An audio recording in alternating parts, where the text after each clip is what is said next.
cœur du Dauphiné apparaît le château de Vizille. Construit au XVIIe siècle par le duc de Lesdiguières, il devient à la fin du XVIIIe siècle la demeure de la famille Perrier. C'est ici, en 1788, que Claude Perrier réunit noblesse, clergé et tiers-état pour débattre de réformes. Cette assemblée fondatrice vaudra au château son titre de berceau de la Révolution française. En hommage à cette histoire, le département de l'Isère y installe en 1983 le musée de la Révolution française, dont l'exposition permanente retrace cette période charnière. Donc pour commencer cette visite, on se trouve dans la salle des faïences. Comme vous le voyez partout autour de moi, il y a de nombreux objets, de nombreuses assiettes en faïence. C'est un support qui se démocratise beaucoup, qui se développe beaucoup à la fin du XVIIIe siècle.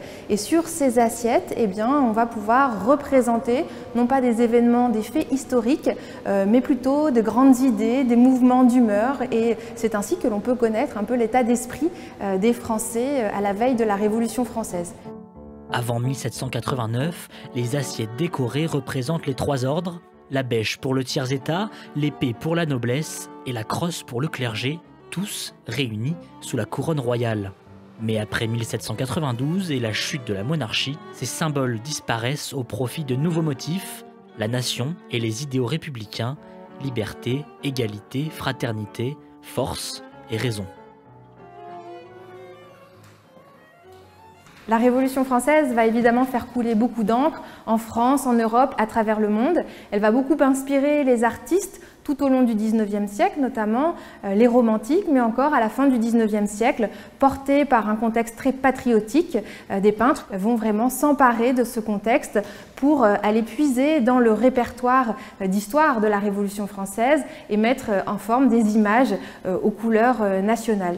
Donc sur ce tableau, vous pouvez voir un personnage particulièrement connu, célèbre de la Révolution. C'est le peintre Rouget de Lisle, que l'on voit là assis à son bureau. Il semble inspiré, trouver son inspiration grâce à un génie, une femme ailée qui lui donne l'indication, qui lui dit où aller. Cette femme, c'est l'idée de patrie, d'ailleurs, elle indique du bout du doigt pro patria.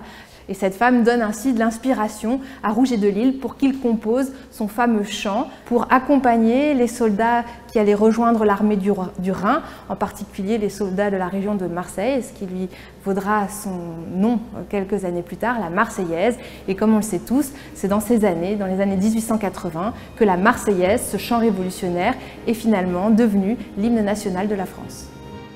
Le musée de la Révolution française ne se contente pas de raconter l'histoire, il en ravive l'esprit, comme une invitation à garder vivantes les valeurs qui ont changé le destin de la France.